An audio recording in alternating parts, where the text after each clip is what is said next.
नमस्कार, बहुत स्वागत है आपका। आप देख रहे हैं ग्रैंड धर्मा सन्मार्ग। हिंदू धर्म में पूर्णिमा और अमावस्या तिथि का विशेष महत्व होता है और इस बार मार्गशीर्ष माह की कृष्ण पक्ष की अमावस्या 4 दिसंबर शनिवार को पड़ने के कारण इसे शनैश्चर्य अमावस्या के संयोग का निर्माण हो रहा है। तो आइए जानते हैं इस दिन का महत्व क्या है और वो कौन सा प्रयोग है जो जीवन की मुश्किलों से आपको बाहर निकालेगा, क्योंकि इस दिन सूर्य ग्रहण भी लगने जा रहा है। तो हिंदू धर्म में चूंकि अमावस्या तिथि का बहुत महत्व है और इन तिथि पर पवित्र नदी सरोवर में नहाने का और दान करने का विधान है। तो इस बार चूंकि जो अमावस्या है शनिवार को है, तो ज्योतिष में शनैश्चरी अमावस्या अपने आप में विशेष होता है, क्योंकि शनि दोषों की समाप्ति के लिए ये अमावस्या बहुत खास मानी जाती है। अगर हम पंचांग की बात करें तो मार्गशीर्ष माह, जिसको हम अगहन का महीना कहते हैं, 4 दिसंबर को पड़ने वाली अमावस्या तिथि 3 दिसंबर की शाम 4:56 से शुरू हो जाएगी और 4 दिसंबर को दोपहर 1:13 पर समाप्त होगी। अब इस दिन चूंकि साल का आखिरी सूर्य ग्रहण भी लग रहा है और शनि अमावस्या और सूर्य ग्रहण का संयोग बहुत ही ज़्यादा प्रभावशाली है। तो शनिदेव को न्याय और दंड का देवता माना जाता है और शनिवार का दिन विशेष रूप से शनिदेव को समर्पित है।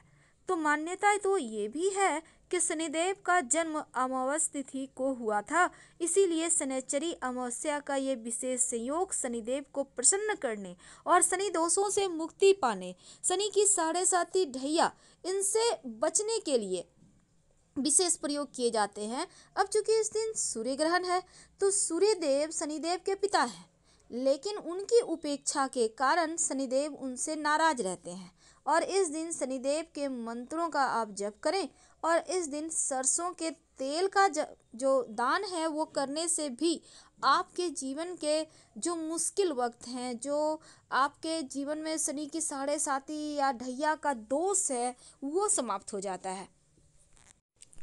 तो सूर्य ग्रहण है तो इस दौरान कोई भी शुभ कार्य नहीं करना चाहिए अगर हम धर्म ग्रंथों की माने तो। साथ ही ग्रहण के वक्त अन्न जल भी नहीं ग्रहण किए जाते हैं।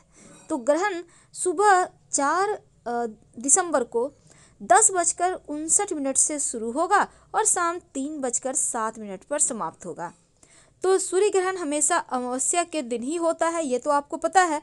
और चूंकि 4 दिसंबर को पड़ने वाला ये सूर्य ग्रहण शनिचरी अमावस्या के दिन है, लेकिन ये ग्रहण एशिया को छोड़कर अफ्रीका, दक्षिण अमेरिका महादेश के कई देशों में दिखाई देगा। और धर्म ग्रंथ हमारे ऐसा कहते हैं कि सूर्य ग्रहण के दौरान कोई शुभ कार्य नहीं करना चाहिए और इस समय ग्रहण के वक्त जितना ज़्यादा आप मंत्र जप करते हैं, ग्रहण समाप्त होने के बाद दान करते हैं, तो आपके जीवन की मुश्किलों से आप बाहर निकल आते हैं, तो सभी दुख और दर्द भी समाप्त होते हैं। तो सूर्य ग्रहण के दौरान किन चीज़ों का दान करना चाहिए ताकि आपके जीवन की मुश्किलें कम हो? देखिए, गरीब या जरूरतमंद व्यक्ति को आप यथाशक्ति भक्ति भाव से दान पुण्य करें तो आपको अमोघ फल प्राप्त होता है और पितरों को मोक्ष मिलता है।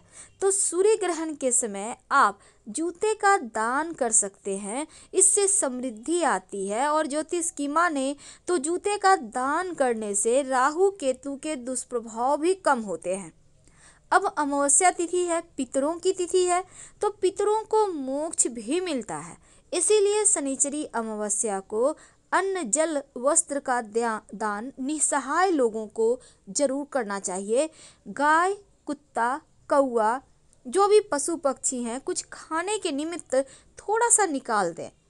पितरों को प्रसन्न करने के लिए सूर्य ग्रहण में अगर आप जरूरतमंद को जूते दान करें तो पितृदेव प्रसन्न होते हैं, घर में खुशहाली आती है। और ग्रहण के बाद गाय को चारा, पक्षियों को दाना जरूर दीजिएगा। वैसे तो ग्रहण काल में आप अगर चाहते हैं आपका करियर बढ़िया हो, कारोबार अच्छा चले, तो कंबल का दान करें। अमावस्या तिथि को काले कंबल का दान करने से कमजोर शनि भी बेहतर फल देता है। तो ये तो सिंपल सा प्रयोग है जो आपको किसी भी अमावस्या तिथि पर करना है, लेकिन इस बार बहुत खास है क्योंकि लग रहा है सूर्य ग्रहण।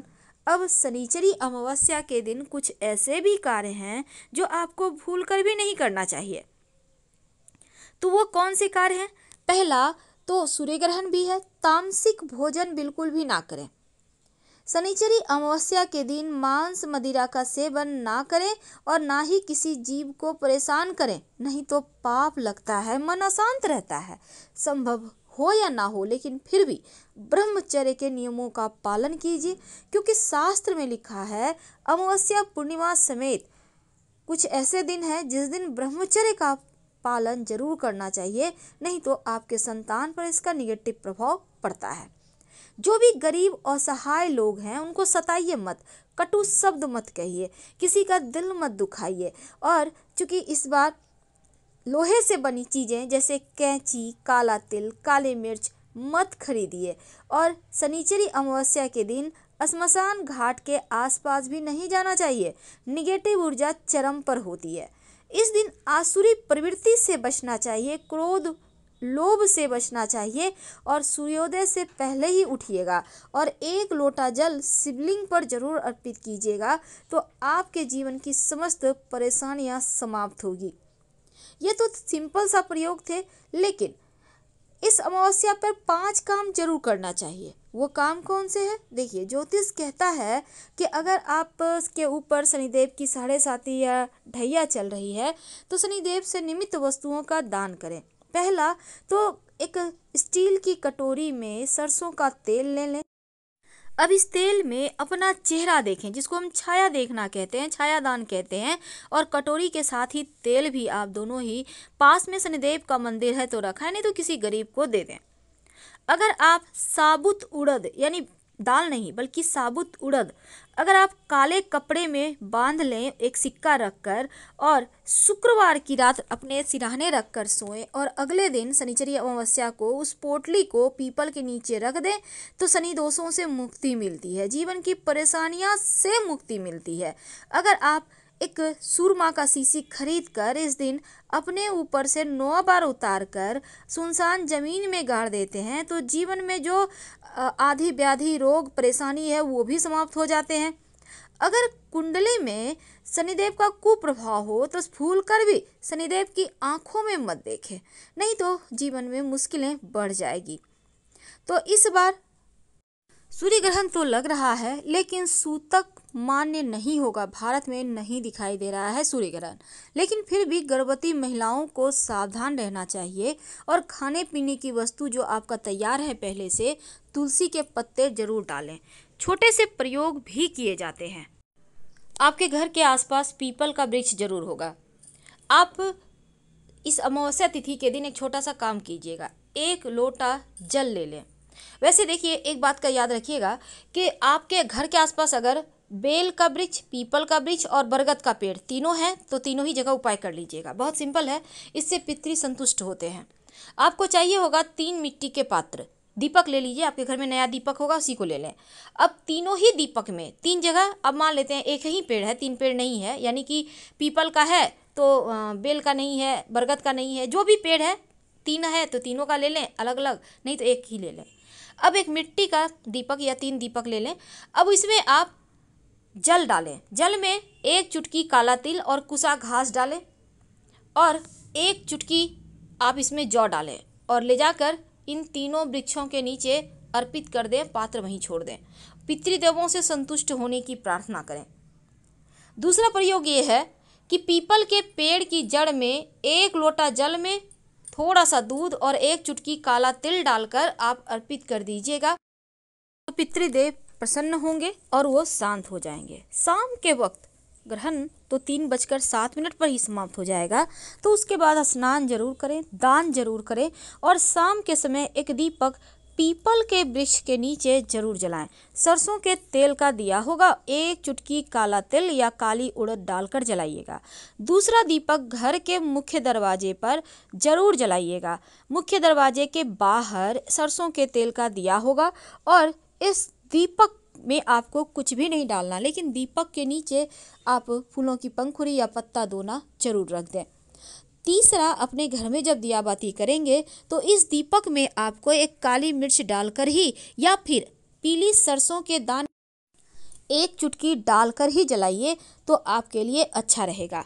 तो बहुत सिंपल है, पर इसके प्रयोग आप करने से जीवन की मुश्किलों से जरूर बाहर निकल आएंगे। वैसे तो पितृदेवों के निमित्त आप मिठाई या पानी भी रख सकते हैं। धन्यवाद, हम फिर मिलेंगे। हर हर महादेव।